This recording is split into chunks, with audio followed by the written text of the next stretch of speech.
Hello students, in our previous lecture we have discussed about some topics of chapter 7 control and coordination. Those topics are basically nervous system, central nervous system, peripheral nervous system, and we have also discussed about the structure of brain. Brain has 3 parts and another many things. So today we will also discuss this chapter 7, but the topic will be reflex section and hormonal coordination. So first of all, we will talk about the reflex section. What is reflex section? Why is so important? This is very important topic.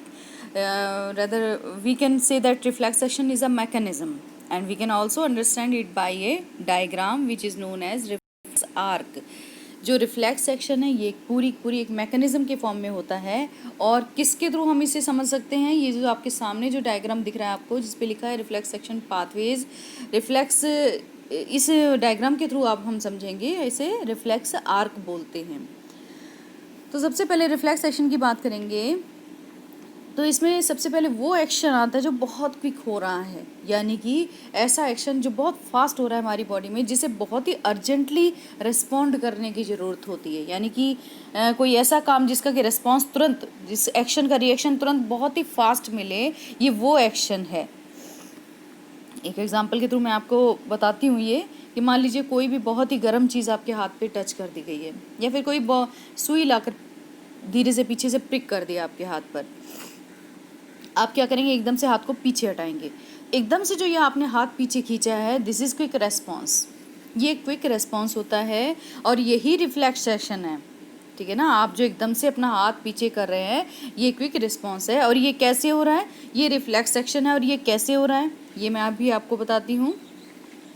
सबसे पहले जो receive करता है इस sensation को, जो सुई prick हो रही है, गर्म ठंडी कोई चीज़ लगाई जा रही है, ये जो सेंसेशन है, ये जो सेंस है, इसको कौन रिसीव करेगा? स्किन के अंदर जो न्यूरॉन है वो रिसीव करेगा। फील करने का, टच जो सेंस कर है, वो कौन करता है? आप पढ़ चुके हैं पहले पिछले लेक्चर में, स्किन करता है। तो स्किन के अंदर जो न्यूरॉन्स हैं वो रिसीव करेंगे सेंसेशन को।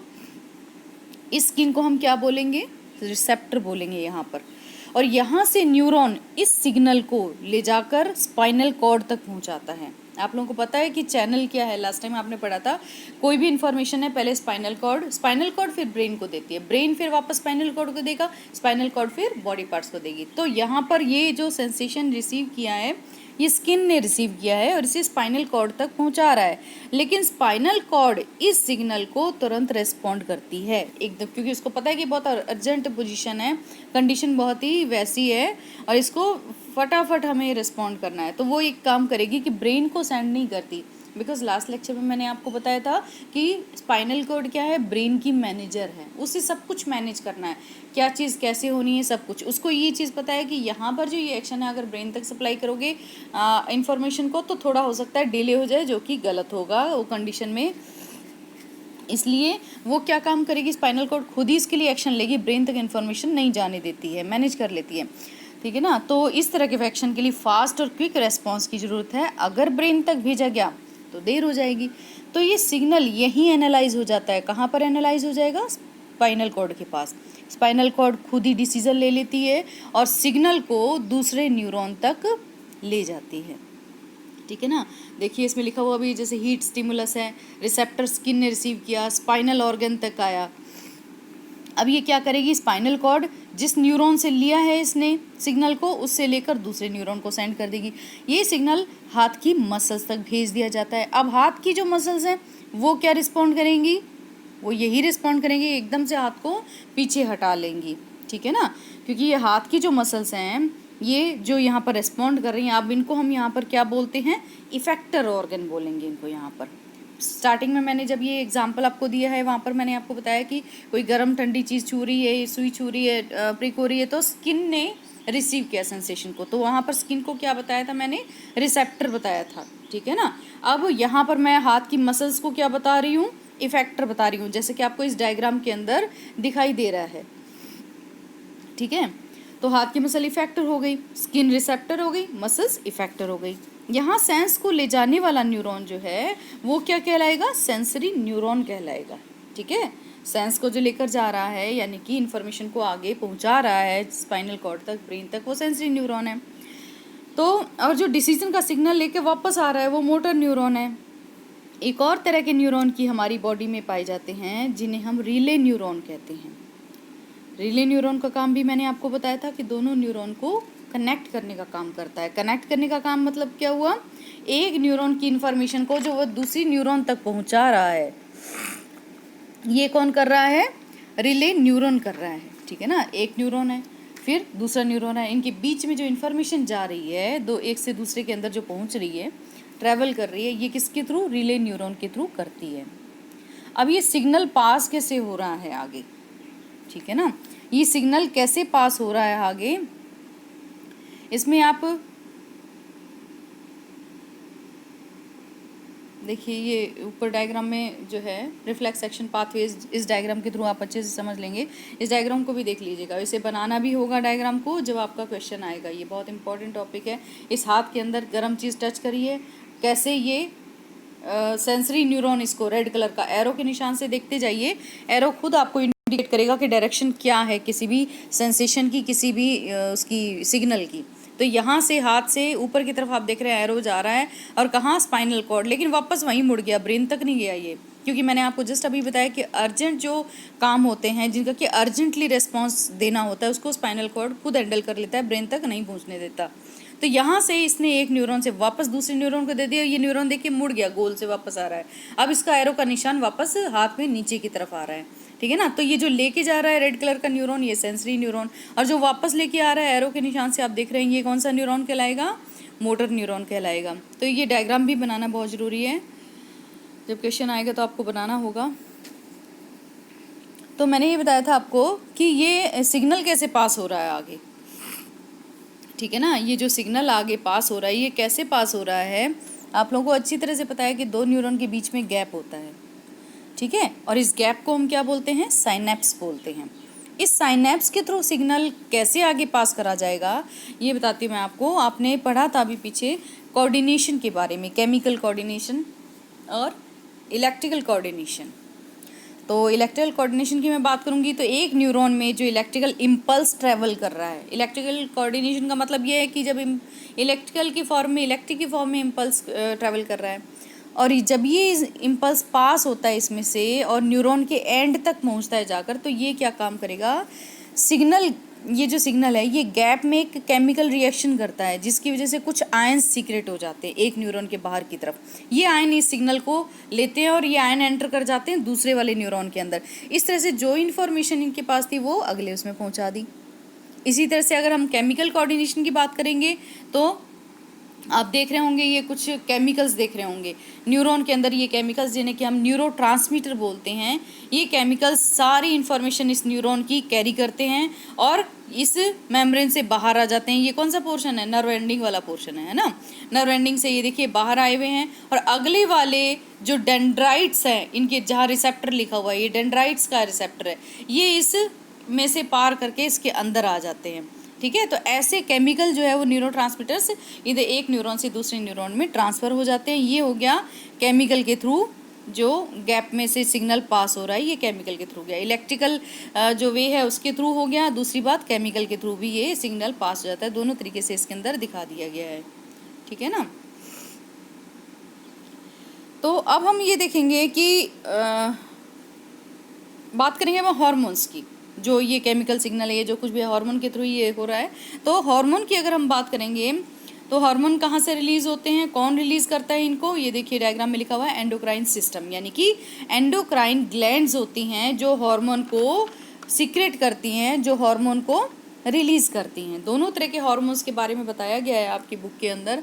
प्लांट हार्मोन्स के बारे में भी बताया गया है और एनिमल हार्मोन्स, ह्यूमन हार्मोन्स के बारे में भी बताया गया है। तो सबसे पहले हम ह्यूमन हार्मोन को ही डिस्कस कर लेते हैं, फिर हम प्लांट्स के बारे में डिस्कस करेंगे। स्पेशलाइज्ड टिश्यू होते हैं एंडोक्राइन ग्लैंड्स।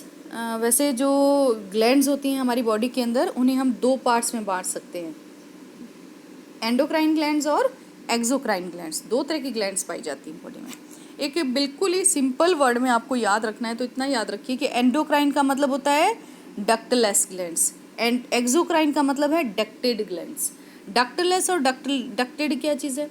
डक्ट होती है ट्यूब जैसी स्ट्रक्चर, तो एंडोक्राइन जो ग्लैंड्स हैं उनमें ट्यूब जैसी स्ट्रक्चर नहीं पाई जाती, ठीक है ना, वो ट्यूब की फॉर्म में नहीं होती हैं। जबकि एक्सोक्राइन ग्लैंड क्या है? ट्यूबुलर स्ट्रक्चर है भाई, ये डक्टेड होती है यानी कि ट्यूबुलर स्ट्रक्चर है, इसमें कोई डक्ट नहीं होती एंडोक्राइन में, तो ये डक्टलेस ग्लैंड्स हो गई। तो ये तो एक वर्ड में याद रखने वाली बात है, ठीक है। तो एंडोक्राइन ग्लैंड्स का काम क्या होता है कि ये हार्मोन को सीक्रेट करती हैं, कोई ट्यूब नहीं होती जिससे ले जाके एक ऑर्गन से दूसरे में डाल देंगी, लेकिन हार्मोन को सीक्रेट जरूर करती है। सीक्रेट कहाँ कर देती है? ये ब्लड में आ जाता है हार्मोन, और ब्लड के थ्रू ये आगे पार्ट्स में पहुंचा दिया जाता है। जबकि एक्सोक्राइन ग्लैंड जो है ये डक्टेड ग्लैंड्स हैं, और डक्ट के थ्रू हार्मोन वगैरह और भी चीज़ें इसमें से पास ऑन होती हैं, सेंड करी जाती है आगे, ठीक है। तो now we will study about the endocrine glands, different endocrine glands. आप ये देखिए, इनकी पोजीशन भी बता रखी है डायग्राम्स के अंदर, 2-3 डायग्राम मैंने सिलेक्ट करके आपके इसमें डाल रखे हैं, आप इनको देखिएगा ज़रूर, आपको इनकी पोजीशन अच्छी तरह से याद हो जाएगी। डायग्राम के थ्रू चीज़ें बहुत इजीली समझ में आ जाती हैं। इस डायग्राम में देखिए हार्मोन्स एंड ग्लैंड्स।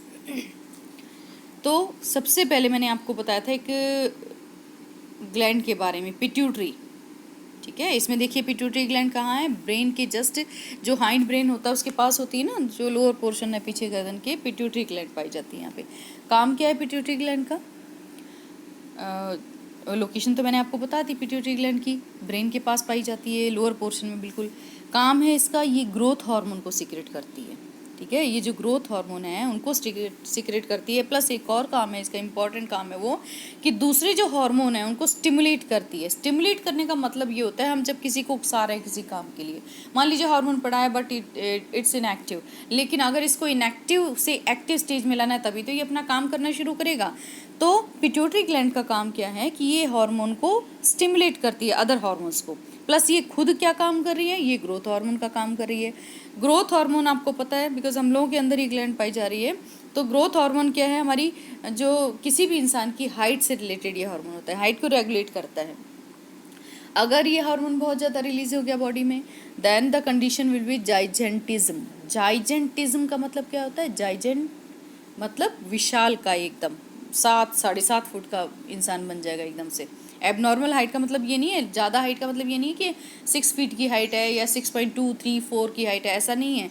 जब हाइट जा रही है 7 और 7.5 से भी ऊपर, तो ये क्या है? जाइजेंटिज्म कहलाती है। और ये कब होगा? जब पिट्यूटरी ग्लैंड से बहुत ज़्यादा हार्मोन सीक्रेट होगा। दूसरी बात, अगर बहुत कम हार्मोन सीक्रेट होता है तो हाइट रह जाती है 1 फीट की, ठीक है ना, 1.5 की, ये कहलाएगा डार्फिज्म। बहुत ही कम हाइट रह जाना, डार्फिज्म। तो पिट्यूटरी ग्लैंड से जो हार्मोन सीक्रेट हो रहा है वो ग्रोथ को रेगुलेट कर रहा है। ज़्यादा हुआ तो आकार शरीर का बढ़ गया, बहुत कम हुआ तो आकार शरीर का काफ़ी कम हो गया। अब अगली ग्लैंड की मैं बात करती हूँ, उसका नाम है थायराइड ग्लैंड। थायराइड ग्लैंड आपको दिख रही है डायग्राम के अंदर, कहाँ पर है? ये गले में दिख रही है ना थायराइड ग्लैंड। इसका भी बड़ा इंपॉर्टेंट रोल है, हर ग्लैंड का बहुत इंपॉर्टेंट रोल है। थायराइड ग्लैंड जो हार्मोन सीक्रेट कर रही है उसका नाम है थायरोक्सिन। थायरोक्सिन का जो फंक्शन है, मेन फंक्शन होता है इसका, डाइजेशन में हेल्प करता है, प्लस ये हमारे मेंटल डेवलपमेंट के लिए बहुत ज़रूरी है। जो थायरोक्सिन हार्मोन है ये एक तो डाइजेशन में हेल्प करता है, प्लस सबसे इम्पॉर्टेंट इसका काम है मेंटल डेवलपमेंट करना, ठीक है जी। मेंटल डेवलपमेंट, जो बच्चे हैं उनके अंदर मेंटल डेवलपमेंट रुक जाता है अगर ये हार्मोन गड़बड़ होता है, कम रिलीज हो रहा है, नहीं हो रहा, तो क्या होगा? जो बच्चे हैं उनके अंदर मेंटल रिटार्डेशन आ जाती है, दिमाग डेवलप नहीं होता उनका। और जो एडल्ट्स हैं उनमें अगर प्रॉब्लम हो रही है थायरोक्सिन हार्मोन की, then there is a disease which is known as goiter. तो क्या होता है एडल्ट्स के अंदर, गले में आपने कभी शायद किसी को देखा हो, एक बहुत बड़ा सा गांठ जैसी गोल गोल सा निकला हुआ होता है, वो क्या कहलाएगा? गॉइटर। गॉइटर डिजीज़ हो जाती है। और एक्चुअली ये थायरोक्सिन हार्मोन को काम करने के लिए जो कंडीशन चाहिए होती है वो कौन सी होती है? आयोडीन। आयोडीन की प्रेजेंस में ये प्रॉपरली काम करता है, इसीलिए आयोडीन युक्त नमक, टीवी में भी शायद आप लोग ऐड देखते रहते हैं, आयोडीन युक्त नमक खाइए, तरह तरह की ऐड आती हैं। तो आयोडीन क्यों जाना ज़रूरी है हमारी बॉडी के अंदर? ताकि ये थायरोक्सिन हार्मोन अपना काम करता रहे, वो उसकी प्रेजेंस में काम करता है, आयोडीन को यूज़ करता है वो अपने एक्शन में। तो इसलिए थायरोक्सिन हार्मोन का भी बहुत ज़रूरी है प्रॉपर वे में बनना, और आयोडीन का बहुत ज़रूरी है शरीर में जाना। नेक्स्ट ग्लैंड है पेंक्रियाज।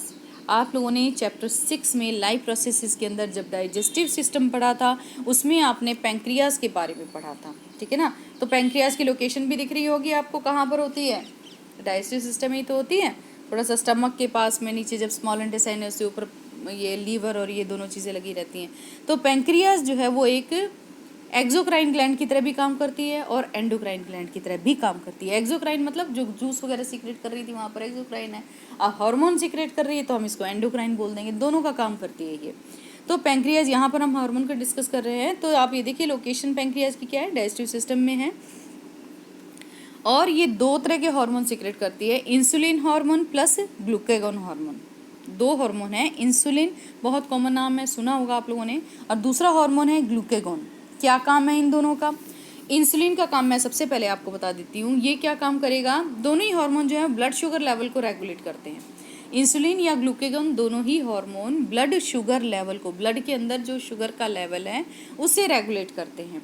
लेकिन इंसुलिन क्या काम करेगा, ब्लड के शुगर लेवल को कम करता है, जबकि ग्लूकागॉन उल्टा काम करेगा, ब्लड शुगर लेवल को ज़्यादा करेगा। यानी कि शुगर लेवल ना तो बहुत कम होना चाहिए ब्लड के अंदर, ना ही बहुत ज़्यादा होना चाहिए, एक रेगुलेशन होना चाहिए, एक मेंटेन होना चाहिए, मेंटेन फॉर्म में होना चाहिए। तो ब्लड में शुगर का लेवल बहुत बढ़ता जा रहा है, उसको इंसुलिन कंट्रोल करता है, लो करता है, और अगर बहुत कम है तो उसको ग्लूकागॉन कंट्रोल करता है, उसको बढ़ाता है लेवल को। एक बीमारी आपने सुनी होगी, बहुत कॉमन नाम है डायबिटीज़। डायबिटीज़ क्या है? डायबिटीज़ के बारे में आप लोगों ने सुना होगा,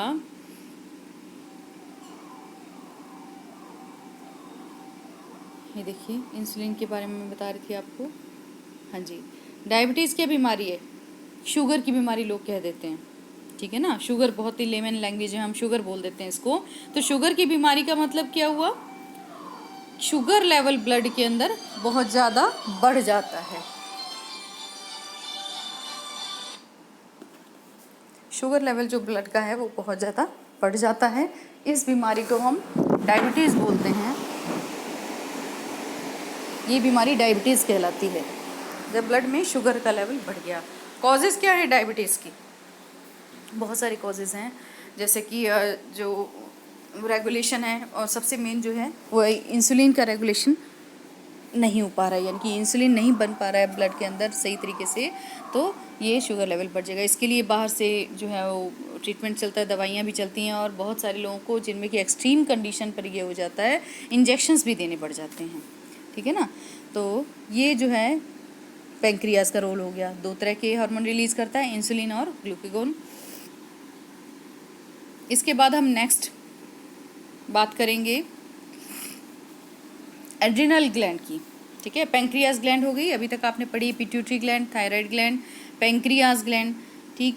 इसके बाद हम बात करेंगे एड्रिनल ग्लैंड की। देखिए एड्रिनल ग्लैंड की लोकेशन क्या है, कहाँ पर है ये? एड्रिनल ग्लैंड एक्चुअली किडनी के ऊपर पाई जाती है, छोटी सी कैप जैसी लगी हुई है ना किडनी के ऊपर दो, ये एड्रिनल ग्लैंड है। एड्रिनल ग्लैंड क्या काम कर रही है? एड्रिनलिन हार्मोन को सीक्रेट कर रही है। ये जो एड्रिनल ग्लैंड है ये क्या काम कर रही है? ये एड्रिनलिन हार्मोन को सीक्रेट करती है, ठीक है ना। एड्रिनलिन हार्मोन का क्या फंक्शन है? ये हार्मोन इमरजेंसी सिचुएशन में हमारे डिफरेंट फंक्शन को बढ़ा देता है। इमरजेंसी सिचुएशन क्या हुई भाई, किसी चीज़ से डर के आप बहुत तेज़ भाग रहे हो, ठीक है, या कोई अजीब कोई इस टाइप की कोई सिचुएशन आ गई कि जिसमें आपको बहुत तेज़ दौड़ लगानी पड़ रही है, कोई क्विक रिस्पॉन्स देना पड़ रहा है, उसमें आपका heart beat, respiration, everything will be enhanced. तो इस केस में क्या होता है कि, या फिर कोई एकदम से एक्सीडेंट वगैरह हो गया है, तो इस केस में ये एड्रिनल ग्लैंड ही सारा का सारा कंट्रोल करती है बॉडी के अंदर। और एक तरीके से जो चोट वगैरह लगी है, कुछ भी हुआ है, उसके एक नेचुरल पेन किलर भी होता है हमारी बॉडी के अंदर, वो काम भी एड्रिनलिन जो हार्मोन है यही करता है, एक तरीके से बनाए रखता है। वो किसी भी वर्स्ट से वर्स्ट कंडीशन में किसी इंसान को जिंदा रखने का काम रख रहा है, ठीक है। नेक्स्ट जो है आपका वो है, देखिए डायग्राम में ओवरी और टेस्टिस। ओवरी और टेस्टिस दो पार्ट्स और दिखा रखे हैं जो कि डिफरेंट टाइप के हार्मोन को सीक्रेट करते हैं। ये पार्ट्स भी, ओवरी जो है वो क्या है, फीमेल रिप्रोडक्टिव पार्ट होता है, और टेस्टिस मेल रिप्रोडक्टिव पार्ट है। तो सबसे पहले ओवरी की बात करेंगे। ओवरी जो है वो फीमेल रिप्रोडक्टिव पार्ट है, दो तरह के हार्मोन सीक्रेट करता है, एस्ट्रोजन और प्रोजेस्ट्रॉन, ठीक है। ओवरी दो तरह के हार्मोन को सीक्रेट कर रहा है, एस्ट्रोजन और प्रोजेस्ट्रॉन। इन दोनों हार्मोन का काम क्या होता है? काम, बेसिक जो मेन फंक्शन है वो ये है कि फीमेल कैरेक्टर्स के लिए रिस्पॉन्सिबल हैं। जो एस्ट्रोजन और प्रोजेस्टेरोन हार्मोन है ये फीमेल कैरेक्टर्स के लिए रिस्पॉन्सिबल हैं, यानी कि एक यंग एज से, यंग चाइल्ड एज से जो प्यूबर्टी आ रही है की कंडीशन आ रही है, यानी कि यंग जो रिप्रोडक्टिव फेज के अंदर जब जा रहा है कोई भी चाइल्ड, तो उसके जो चेंजेस आ रहे हैं उसकी बॉडी के अंदर, स्ट्रक्चरल जो चेंजेस आ रहे हैं या उसके बिहेवियर में जो चेंजेस आ रहे हैं, वो सब एस्ट्रोजन और प्रोजेस्टेरोन कंट्रोल करता है।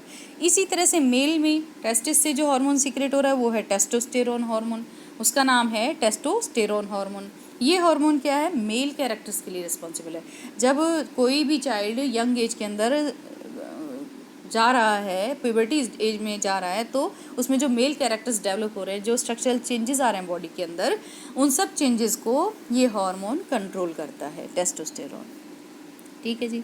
इन हार्मोन्स के सबकी एक टेबल से बना लेना, एक सिंपल हार्मोन, उसके बाद पहले ग्लैंड का नाम, फिर हार्मोन का नाम और फिर उसका फंक्शन। इस टाइप से टेबल बना के याद करेंगे तो बहुत अच्छी तरीके से ये याद हो जाएंगे।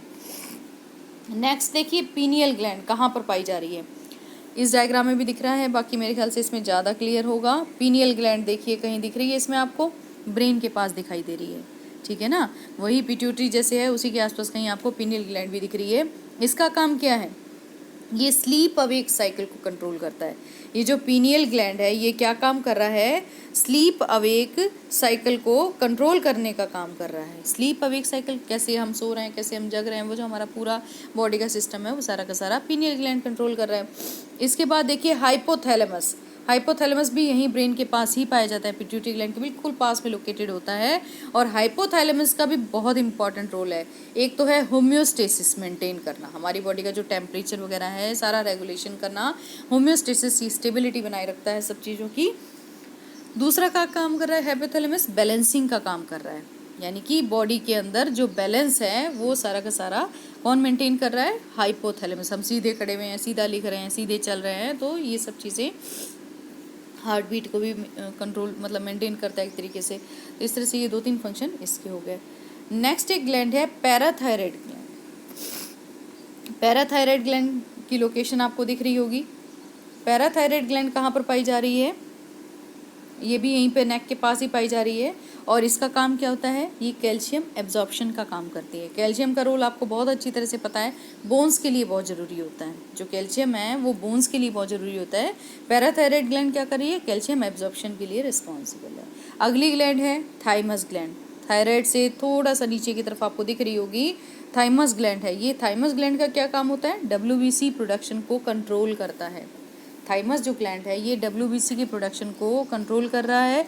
और एक तरीके से ये क्या कर रहा है, ये हमारे इम्यून सिस्टम के लिए जो है बहुत ज़रूरी ग्लैंड है, क्योंकि ये WBC को करिए। WBC का रोल किस में होता है, हमारी इम्यूनिटी के अंदर होता है, ये आपको अच्छी तरह से पता है। तो ये सब आपने डिफरेंट एंडोक्राइन जो ग्लैंड्स हमारी ह्यूमन बींग्स में पाई जाती हैं उनके बारे में पढ़ा, वो कौन से हार्मोन को रिलीज़ करती हैं उनके बारे में पढ़ा है, उनके क्या फंक्शंस होते हैं उनके बारे में आपने जाना। ठीक है जी। तो अब हम बात करेंगे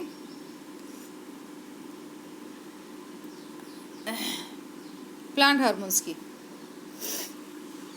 प्लांट हार्मोन्स जैसे कि एनिमल्स के अंदर डिफरेंट हमारी जो एक्टिविटीज़ हैं, ग्रोथ है, प्यूबर्टी स्टेज है, और भी डिफरेंट जो एक्टिविटीज़ हैं उनको कौन हार्मोन कंट्रोल करता है।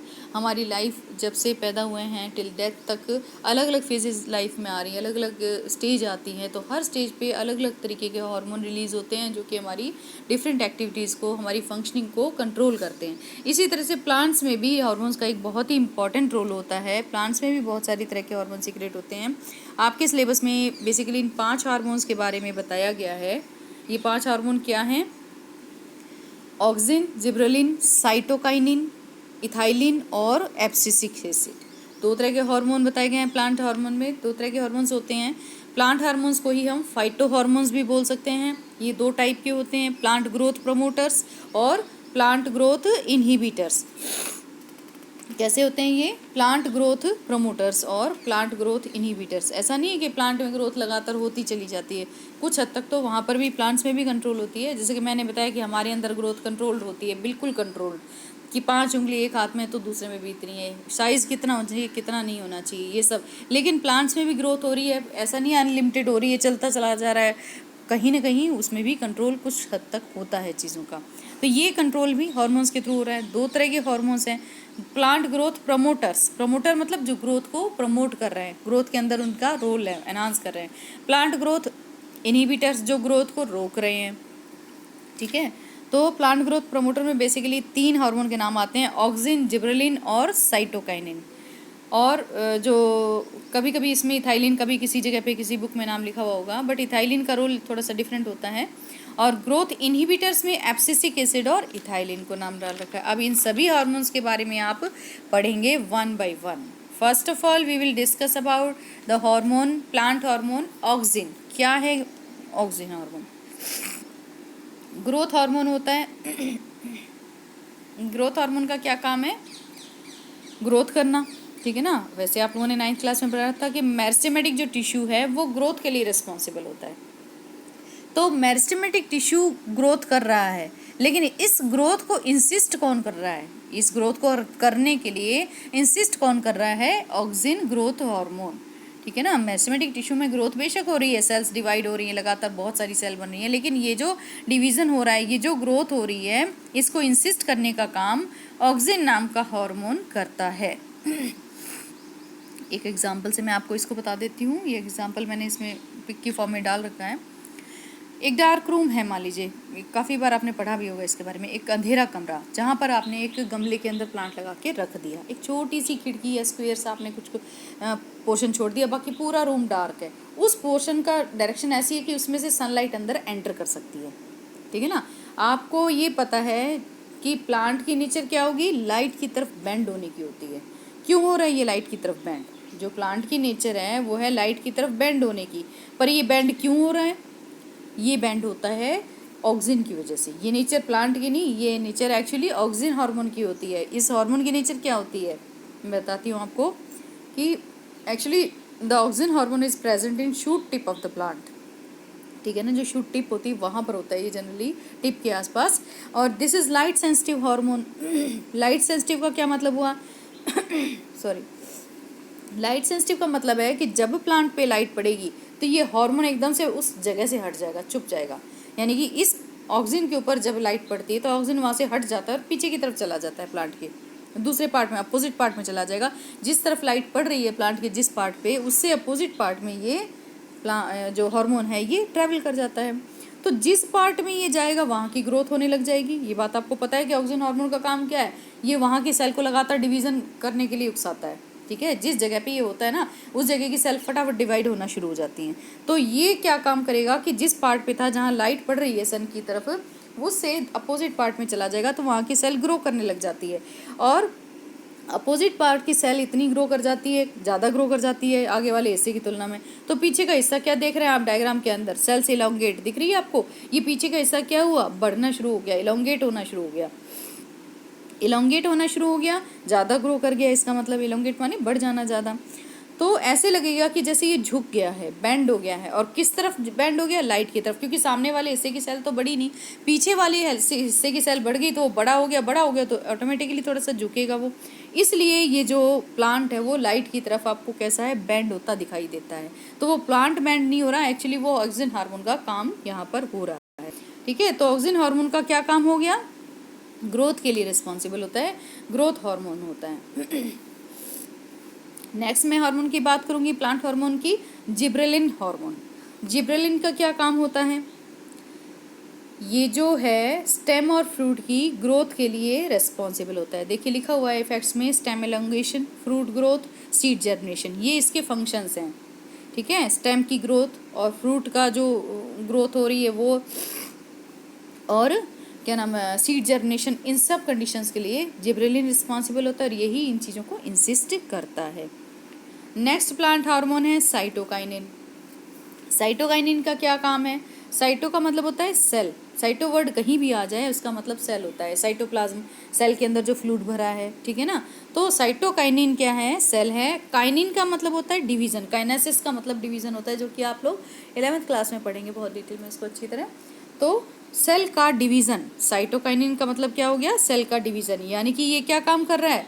सेल डिवीज़न को प्रमोट कर रहा है। और जहाँ सेल डिवीज़न होगा यानी कि 1 से 2, 2 से 4, 4 से 8, 16, 32, 64 ऐसी सेल बनती चली जाएगी, वहाँ पर क्या हो रहा है, ऑटोमेटिकली ग्रोथ हो रही है। भाई एक की जगह जब वहाँ पर 60 सेल 64 सेल बन गई तो ग्रोथ हो रही है वहाँ पर, ठीक है ना। तो ये साइटोकाइनिन क्या काम कर रहा है, सेल डिवीज़न को प्रमोट कर रहा है जिससे कि ग्रोथ होती है।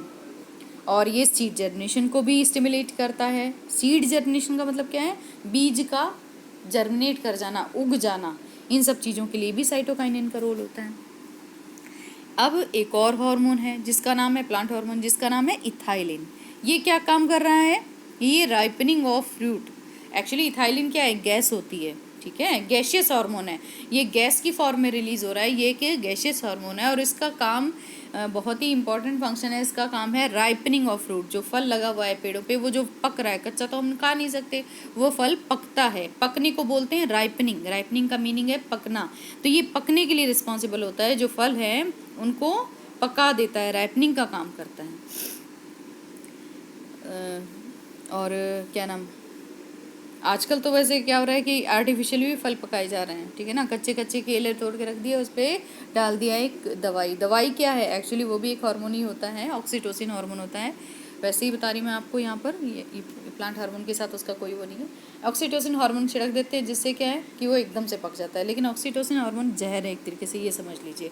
बहुत सारी डिजीजेस पैदा कर देता है अगर ये बॉडी के अंदर एंटर कर जाता है।